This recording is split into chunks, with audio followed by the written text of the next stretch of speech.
ओम शांति। 27 जुलाई।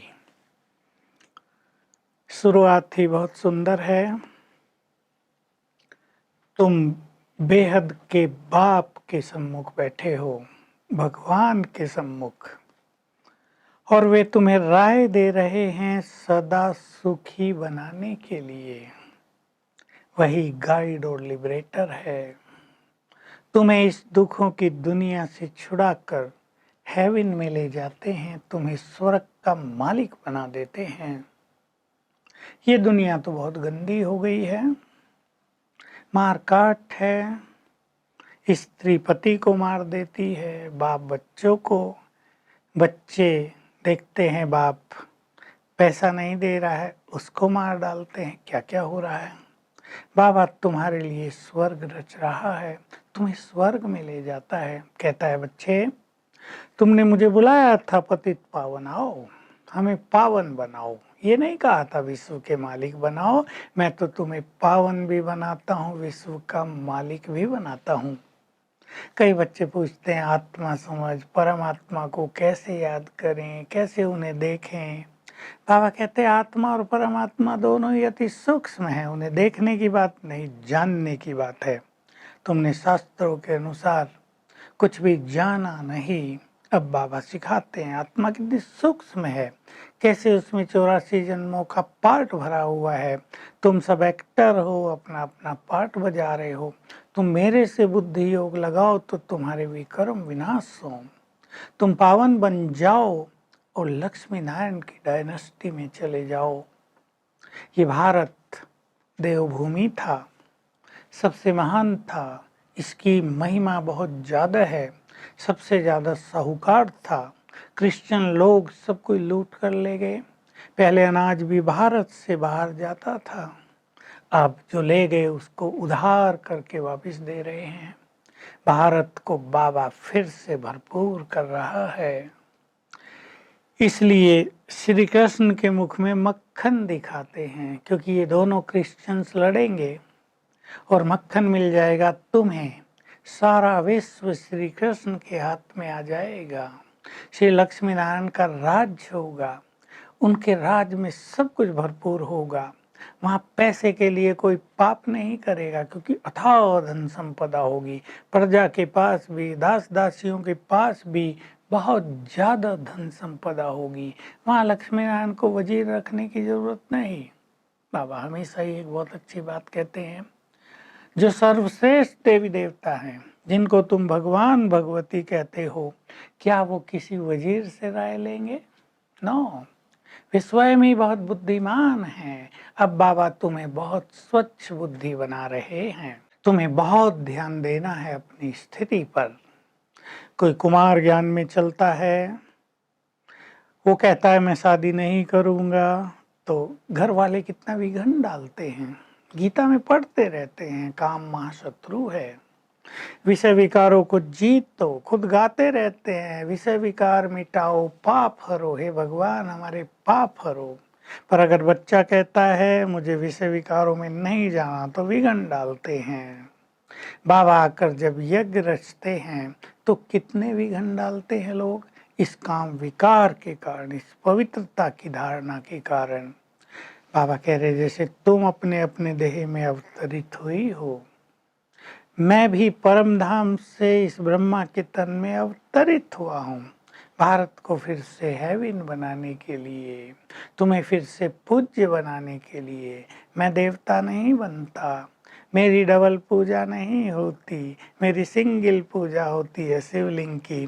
तुम देवता भी बनते हो और संगम युग की यादगार में भी तुम्हारी पूजा होती है। ब्रह्मांड के मालिक बनते हो, तुम्हारी डबल पूजा होती है। मैं तुम्हारी महिमा अपने से भी ज्यादा करा देता हूँ। तो मैं आया हूँ तुम्हारे सभी दुख दूर करने।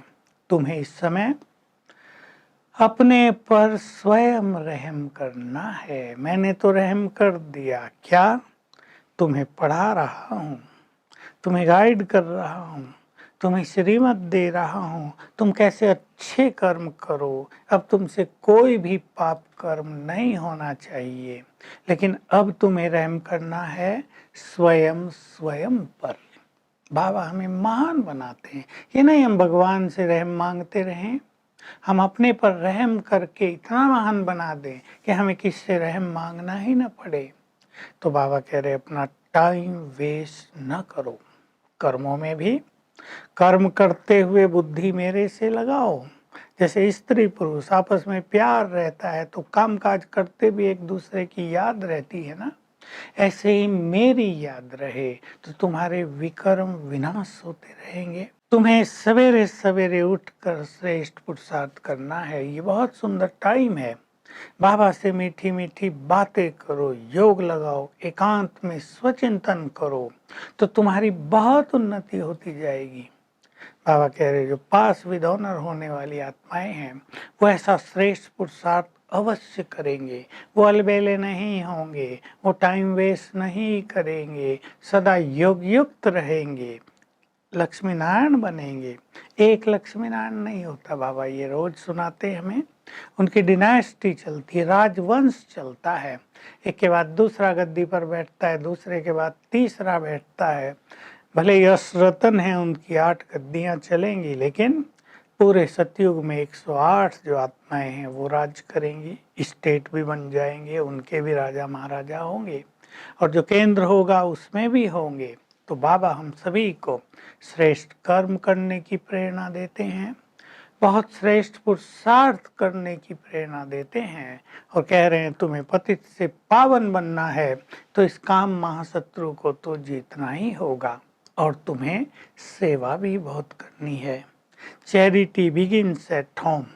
अपने घर से सेवा शुरू करो। कोई मानेगा कोई नहीं मानेगा, लेकिन तुम सेवा करते चलो क्योंकि तुम्हें सबका कल्याण करना है। तुम भारत को सैल्वेज करने वाले हो। तुम्हारी महिमा बहुत ज्यादा है।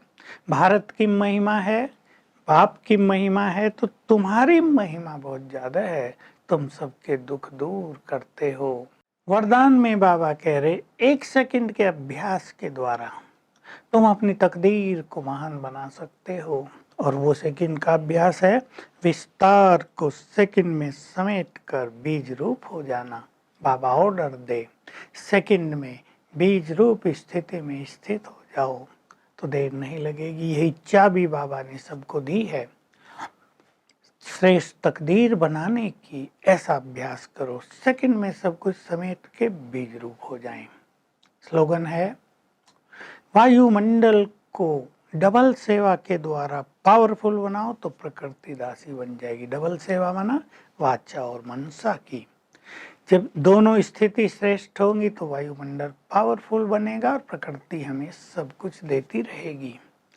तो आज हम बीज रूप होने की प्रैक्टिस ही करेंगे और रोज सवेरे बाबा से अच्छी अच्छी बात किया करेंगे, उससे योग युक्त होंगे, सवेरे के समय को पूरा सफल करेंगे। आज अभ्यास करेंगे मैं आत्मा इस देह से निकल कर गई परम धाम में। कुछ क्षणों के लिए परम धाम में जाना कठिन लगे, मैं आत्मा हूँ भ्रकुटी की कुटिया में बैठी हूँ। कुछ देर 1 मिनट इस स्थिति में स्थित हो जाएंगे। Om Shanti. To watch Peace of Mind channel videos on YouTube, subscribe us on youtube.com/tvpeaceofmind. Just a click for a peaceful life.